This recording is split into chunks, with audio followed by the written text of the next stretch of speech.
If you were to ask the average firearm enthusiast what some of the most important tools you need to clean your guns, you may get answers like cleaning rod, jag, patches, solvents, even a bore guide. While all those are important, I would argue that a borescope may be way more important than you think. You may need to ask yourself, is your barrel truly clean? Today we'll show you how a borescope can take your barrel cleaning routine to the next level and walk you through a typical barrel cleaning process and show you why seeing what you're trying to clean may be a lot more important than you think. First, what is a borescope? It's a specialized tool that allows us to see inside the barrel. It offers a close-up view of the barrel's condition. Today, I'm going to be using this Borescope by Teslong.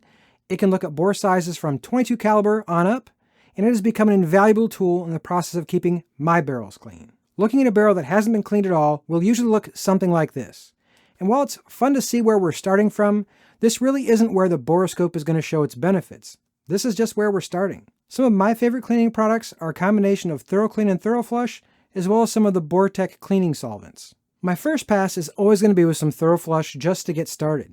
I'll run a couple wet patches down the bore just to get the rough fouling out. After this, the picture should become more clear. There's always going to be some combination of copper and carbon to deal with, and frequently with some ThorroClean and an MidwayUSA nylon brush, this is my weapon of choice, 10 to 15 strokes in and out, repeating with ThorroFlush to clean out what we've just loosened up, and we'll be able to see an enormous improvement in literally less than 5 minutes. This process is super fast, it doesn't stink, and depending on the round count of your barrel, this might be enough to move on to the next step of dealing with your carbon ring. But we'll get there.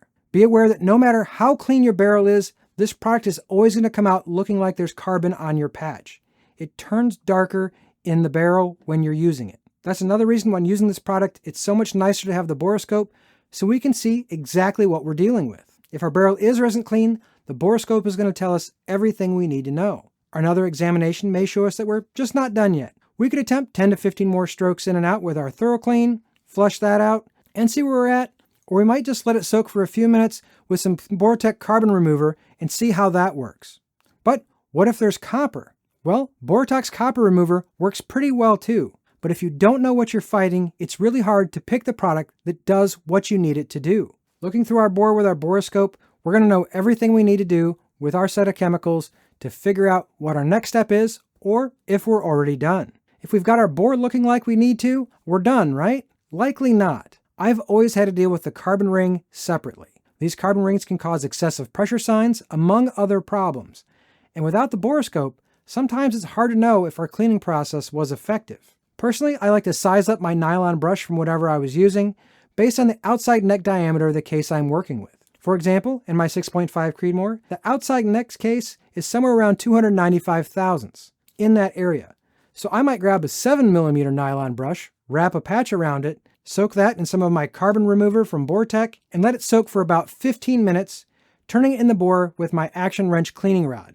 And 99% of the time when I go back, that carbon ring is going to be gone. If there's any left, I just repeat the process. I found this process to be extremely effective at keeping my firearms clean. And just ask yourself, would you walk into a boxing ring with a blindfold on? Then why in the world do you want to clean your barrel not knowing what you're fighting with? For an example to show and tell, I found someone who thought their barrel was clean, and I said, let's just take a look inside this clean barrel and see what's really clean or not. And if we take a look, we can see that this barrel was not clean, even though the process it was cleaned with yielded a clean patch supposedly when it was done. Just adding 10 to 15 strokes with the ThorroClean and then flushing it out with ThorroFlush again, and lo and behold, now the barrel is clean. I'm not here to pick on anyone's cleaning process, but once you can see what you're actually dealing with, it changes the game completely. And it actually shrank the amount of time that I have spent cleaning, because now I know exactly when it's clean, and if it's not, I know exactly what I need to do. When you're using the Borescope, I do recommend that you use a bore guide to help you not damage your bore, but gently sliding this back and forth, you should be just fine. This Teslong unit, you can take pictures, even record video if you want. That's how I'm showing it to you. For me, the Borescope is one thing that I never knew I needed, and now something I know I don't want to live without. I hope this has helped you with your cleaning process, and thanks for watching.